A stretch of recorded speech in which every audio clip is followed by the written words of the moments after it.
Bonsoir tout le monde. Pour cette troisième fois, on rencontre Lamine Foura pour discuter des programmes de CVI ou contrer la violence extrémiste ou la radicalisation violente dans le cadre d'une tournée qui a été faite aux États-Unis. Et cette fois, on va vraiment s'arrêter sur sa première étape.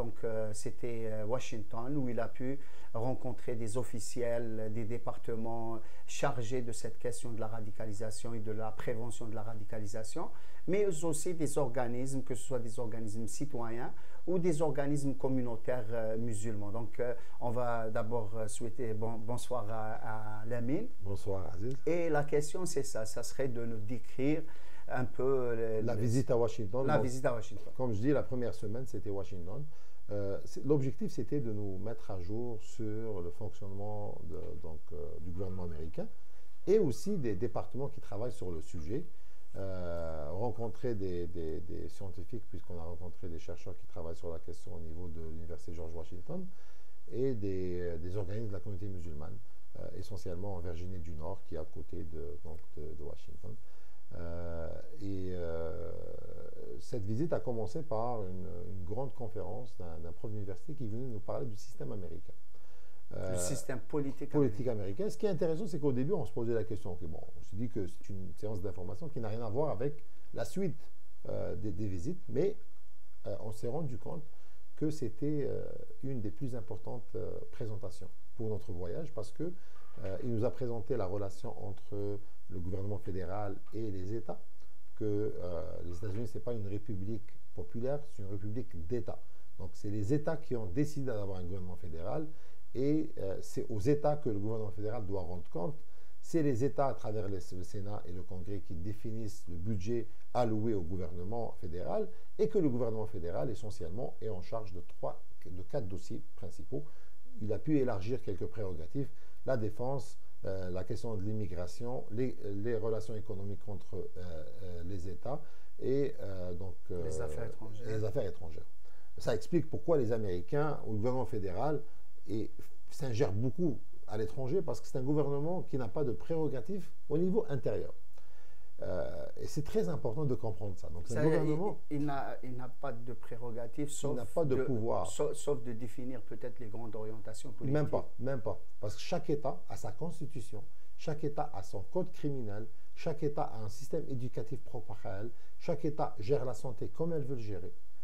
Il y a des tentatives de vouloir avoir des stratégies nationales, mais c'est des recommandations, et le gouvernement fédéral a toujours eu du mal à imposer quoi que ce soit aux États. La Constitution américaine, qui est en fait contre le garant des libertés et le garant du fonctionnement de l'État, donne un certain pouvoir au niveau des libertés individuelles, ce qui rend aussi sacré cet élément. Un autre élément, c'est le système de la Cour suprême américaine, qui est géré par 9 juges qui sont nommés à vie. Un nombre impair, 9 juges. Il manque un juge parce qu'il y a un juge qui est décédé, donc le prochain président aura beaucoup de pouvoir, parce que c'est lui qui va choisir le 9e, et en général, le 9e, actuellement, il y a quand même un équilibre 4-4 entre je dirais, républicains et démocrates. Mais ça reste qu'il se peut qu'un président arrive au pouvoir pendant 4 ans et qu'il y a déjà les 9 juges, et qu'aucun des 9 juges meurt. Donc il n'aura aucun pouvoir sur l'institution la plus importante qui interprète la Constitution, et qui a un pouvoir terrible sur le fonctionnement du gouvernement. Un autre élément, la sécurité intérieure, ce n'est pas des prérogatives du gouvernement américain. C'est les États qui gèrent la question de la sécurité intérieure. L'armée américaine est censée protéger les États-Unis de tout ce qui vient de l'extérieur. Mais quand on parle, par exemple, bien sûr, on comprend l'armée, on comprend la CIA qui fait son travail extérieur. Mais on sait aussi qu'il y a le FBI. Mais le FBI, par défaut, il travaille au niveau fédéral. C'est-à-dire qu'il n'a pas le droit d'aller s'ingérer sur une question qui se passe au niveau d'un État, puisque les codes criminels, il y a un code criminel américain, mais les codes criminels, chaque État a son code criminel. Donc le gars de FBI, il se peut qu'il ne connaît pas particulièrement le code criminel de chaque État, parce que lui, il est au niveau fédéral, parce qu'il y a des crimes au niveau fédéral que le FBI peut traiter. Par exemple, vouloir tuer le président, c'est un crime qui est dans le code criminel américain. Il y a un code criminel national, mais ça reste que les prérogatives sont très limitées. Et le nombre d'agents de FBI au niveau national n'est pas si important que ça. Ils travaillent beaucoup à Washington. Ils travaillent sur des questions, comme tu as dit, sur la question maintenant après le 11 septembre. Ils ont créé un département d'État, Homeland Security, donc la sécurité intérieure. Donc la notion de ministère de l'Intérieur n'existait pas aux États-Unis avant le 11 septembre. Il n'y avait pas un ministère de l'Intérieur. C'est après le 11 septembre qu'on va. Exactement. C'est après. Et là, son rôle. Je crois que c'est la même chose au Canada. Non, ça reste qu'au Canada, on a vraiment un système très centralisé. Pas pour tout le système, mais je crois que le ministère de l'Intérieur. Non, mais la GRC. Safety, la GRC existe, comme le FBI existe depuis longtemps. Non, mais il y a un seul code criminel national au Canada, ce qui n'est pas le cas aux États-Unis. C'est-à-dire que le code criminel n'est pas. La criminalité est gérée au niveau fédéral. La police provinciale applique le code criminel canadien, mais ça reste qu'elle n'a pas autant de pouvoir qu'une police d'État aux États-Unis. Donc, sur la question de contrer la radicalisation ou du terrorisme au début, il fallait trouver une solution. Et là, ils ont créé un département d'État, Homeland Security, qui est en charge de la sécurité intérieure, mais son rôle, c'est d'aider à centraliser l'information entre les États, d'aider à centraliser les approches, à sensibiliser les polices d'État. Mais ça reste que le pouvoir d'exécution au niveau de la sécurité intérieure, il est au niveau des États, il n'est pas au niveau fédéral. Au niveau du département de justice aussi qu'on a rencontré, le FBI fait partie du département de justice. Et là, il y a tout un débat sur qui va gérer les programmes de CVI. Okay. Eh bien, on a aussi visité le Centre national pour contrer le terrorisme. Et il y a aussi un débat. Donc, qui va gérer? Et là, le modèle, c'est une table de concertation qui implique tous ces départements, qui, en fin de compte, ne fait pas l'exécution des programmes de CVI, mais développe des stratégies. Par exemple, cette table-là de concertation a développé une approche qu'ils appellent CAB, donc une formation pour les parents, pour les sensibiliser comment des groupes terroristes ou des groupes radicaux peuvent recruter à travers Internet les méthodes. Et là, une fois qu'ils ont développé ça, ils doivent aller convaincre les communautés au niveau local. Et quand je parle des communautés, je parle des communautés, donc tous les Américains, pas une communauté en particulier, parce qu'ils utilisent beaucoup le terme communauté, parce que c'est une colonie qui a été construite sur la base des communautés. Ils doivent aller dans chaque ville, aller convaincre les gens d'appliquer ces programmes-là. Ils ont de la difficulté à le faire. Il y a des États, j'ai pas de problème, je ne veux même pas parler de ce sujet. Certains États n'acceptent pas de l'appliquer. Exactement. Quand on est parti en Californie, par exemple, la police nous ont dit au début, nous, on en est parlé dans Riverside, Saint-Bernardino, on ne connaissait même pas ce problème-là. Une fois que le problème est arrivé, là, ils sont plus réceptifs. Et là, on voit qu'il y a des villes qui sont plus réceptives que d'autres. Il y a des villes qui sont plus ouvertes à l'ouvrir. Et là, ils ont un défi d'aller. Donc, ils sont plus dans une logique d'harmonisation.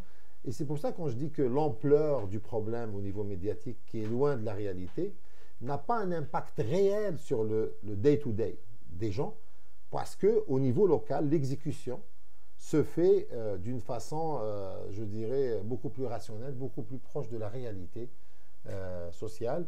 Et c'était ça un petit peu la semaine. On a rencontré aussi des gens au Congrès américain, donc le staff du sénateur qui s'occupe du dossier de la sécurité intérieure du CVI.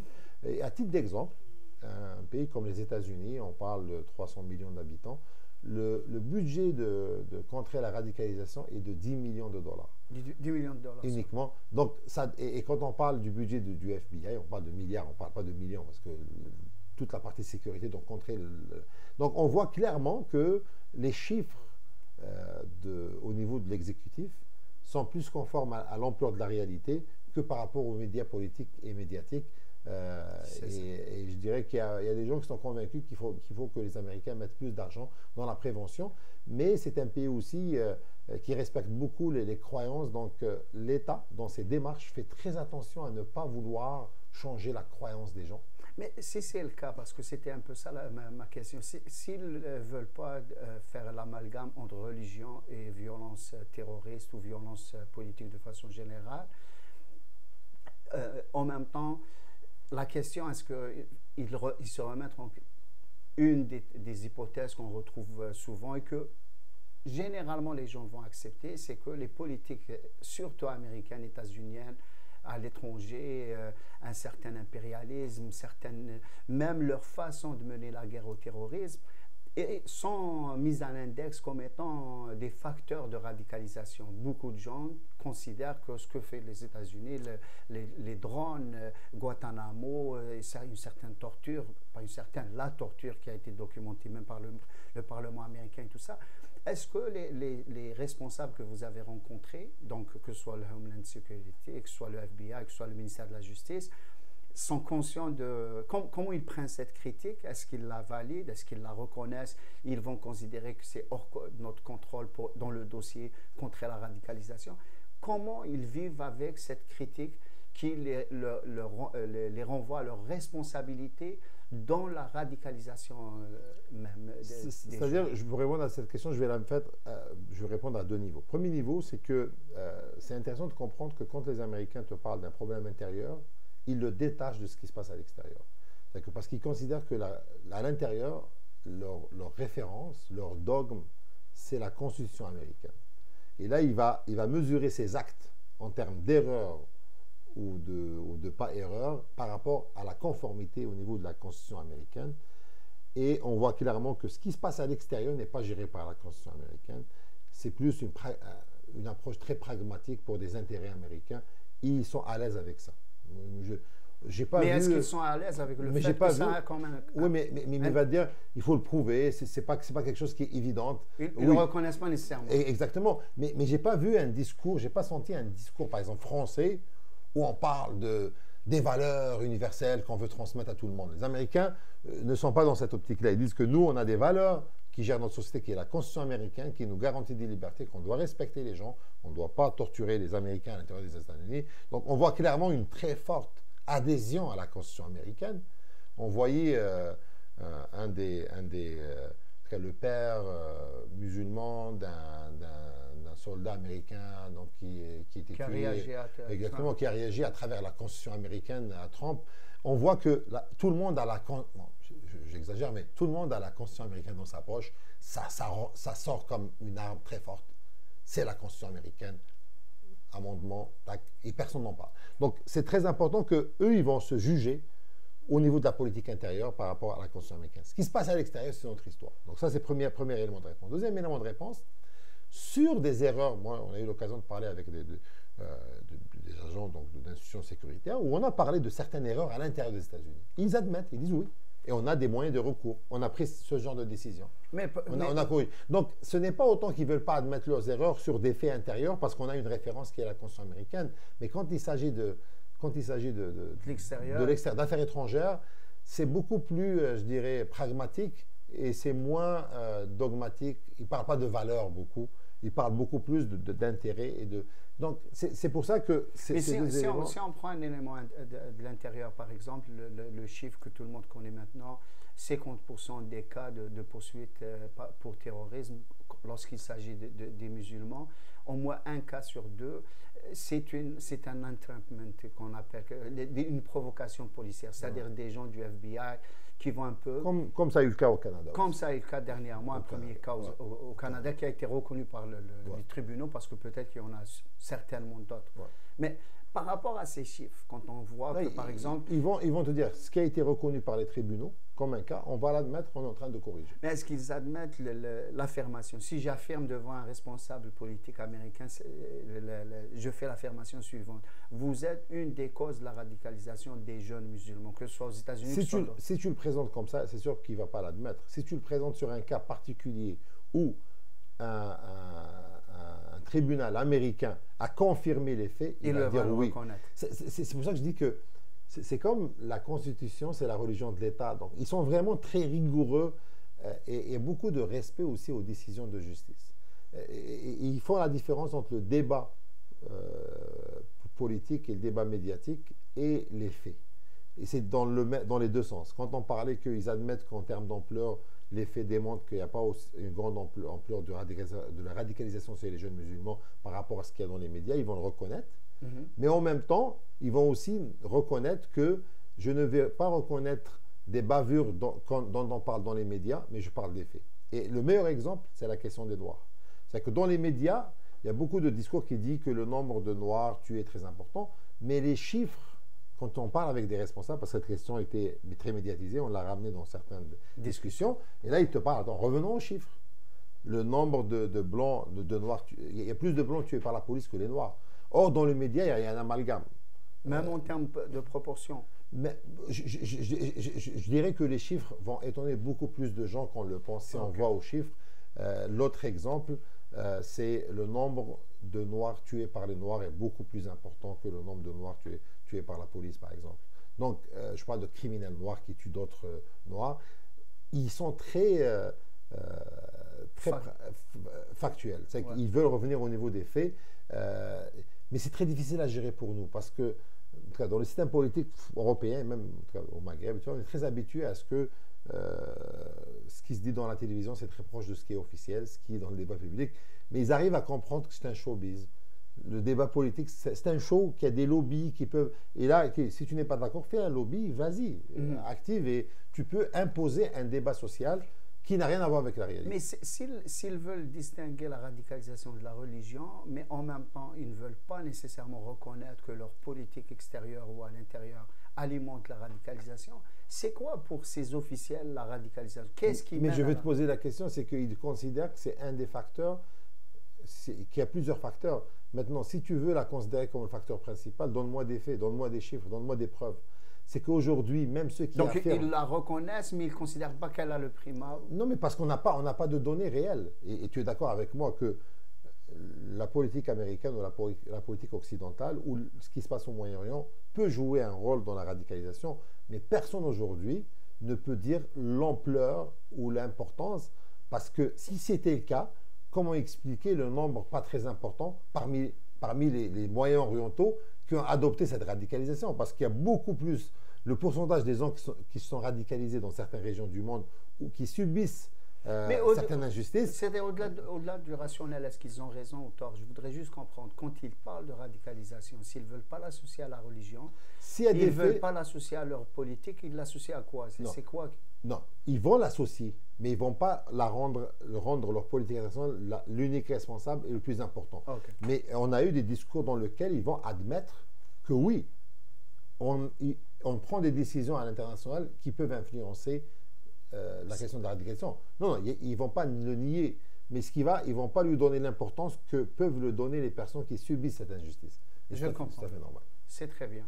Donc, je ne sais pas, est-ce qu'il y a d'autres éléments sur... Non, globalement, c'est ça. On a rencontré aussi dans la Virginie du Nord, une communauté musulmane très active. Ce qui nous a impressionné, entre autres, dans cette visite, c'est qu'au niveau de la Jumu'ah, il y a une forte demande et ils se sont associés à des églises, à des synagogues. Et donc, la Jumu'ah, ils louent les synagogues et les églises durant la prière de vendredi pour permettre aux gens qui habitent au centre-ville de pouvoir faire leur prière. Donc, c'est je dirais une approche assez intéressante, c'est une optimisation des lieux de culte qu'on pourrait importer ici, imaginons. Interreligieux d'une façon très... Et c'est payant, ils disent qu'on paye. On paye le lieu de culte chez nos frères donc, juifs ou chrétiens, des synagogues qui n'utilisent pas les lieux de culte pendant la prière de vendredi et qu'ils disent qu'on est ouvert, peut-être que eux, s'ils veulent louer ça samedi ou dimanche, on pourra aussi le louer. Ce n'est pas le cas aujourd'hui puisque les communautés juives et chrétiennes n'ont pas ce besoin. Mais c'était aussi une expérience assez intéressante à Washington. Mais ces groupes communautaires musulmans, comment eux, par rapport à le discours officiel, comment eux, ils comprennent cette question de la radicalisation? Il y a une divergence. On va sûrement revenir dans plus de détails dans les autres villes, mais c'est toujours la même problématique. Il y a ceux qui embarquent à 100%, il y a ceux qui hésitent à embarquer, il y a ceux qui disent qu'on en fait déjà, on n'a pas besoin d'être dans un programme formel. On va sûrement aborder ça dans d'autres émissions. Donc, merci beaucoup. On vient de faire un peu la première étape de façon assez générale par rapport à ce qui se passe à Washington au niveau du fédéral. Lamine a essayé un peu de nous expliquer la structure de ce système et comment elle influence les programmes de contre-radicalisation, l'État, les États, une certaine sensibilité par rapport à la question religieuse, donc ils ne veulent pas associer la radicalisation à la religion, mais en même temps une reconnaissance que tous ces facteurs, et notamment les politiques américaines à l'étranger et à l'intérieur, peuvent jouer dans la radicalisation sans nécessairement lui donner le primat. Donc, on vous promet de poursuivre dans les prochaines émissions. Et la prochaine émission, on va essayer d'aborder les trois grandes villes, 3 villes importantes. et je vous donne un rendez-vous pour la semaine prochaine. Merci beaucoup. Merci, Lamine. Merci.